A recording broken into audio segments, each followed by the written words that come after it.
3 men found that they could no longer sleep because of their deep-seated fears. This is a story I'm telling.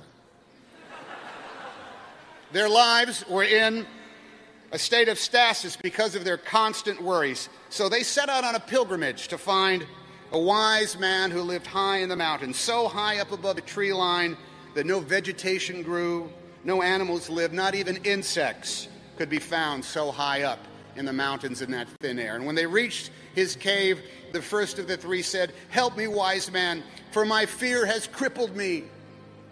"What is your fear?" asked the wise man. "I fear death," said the pilgrim. "I wonder when it is going to come for me." "Ah, death," said the wise man. "Let me take away this fear, my friend. Death will not come to call until you are ready for its embrace. Know that, and your fear will go away." Well, this calmed that pilgrim's mind, and he feared death no longer. The wise man turned to the second pilgrim and said, "What is it you fear, my friend?" "I fear my new neighbors," said the second pilgrim. "They are strangers who observe holy days different than mine. They have way too many kids, and they play music that sounds like noise." "Ah, strangers," said the wise man. "I will take away this fear, my friend. Return to your home and make a cake for your new neighbors. Bring toys to their children. Join them in their songs and learn their ways. And you will become familiar with these neighbors, and your fear will go away."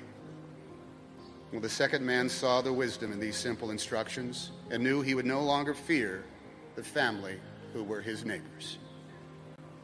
There in the cave, so high in the mountains that nothing could live, the wise man turned to the last pilgrim and asked of his fear. "O wise man, I fear spiders.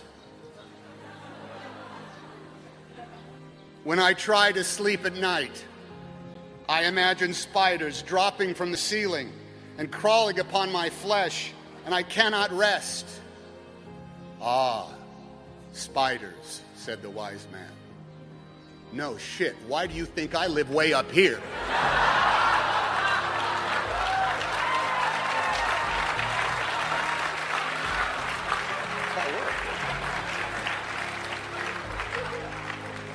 Fear will get the worst of the best of us, and peddlers of influence count on that. Throughout our nation's constant struggle to create a more perfect union, establish justice, and ensure our domestic tranquility, we battle fear from outside our borders, from within our own hearts, every day of our history. Each new day, fear is, as the Jersey poet said, lurking in the darkness on the edge of town.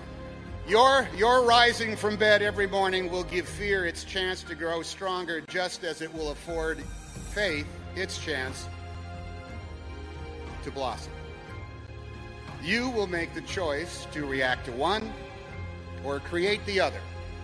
And because you are smart enough to earn your place on this college day at Yale University, you will sense the moment and you will know what to do. In the meantime, ponder this front in the struggle against ceaseless fear and its ceaseless flow. So Commitments Day arrives. Your work begins. Work that will not be always joyful to you. Labor that may not always fulfill you. And days that will seem like one damn thing after the other. It's true, you will now work every day for the rest of your lives. That full-time job, your career as human beings and as Americans and as graduates of Yale, is to stand on the fulcrum between fear and faith. Fear at your back, faith in front of you. Which way will you lean? Which way will you move? Move forward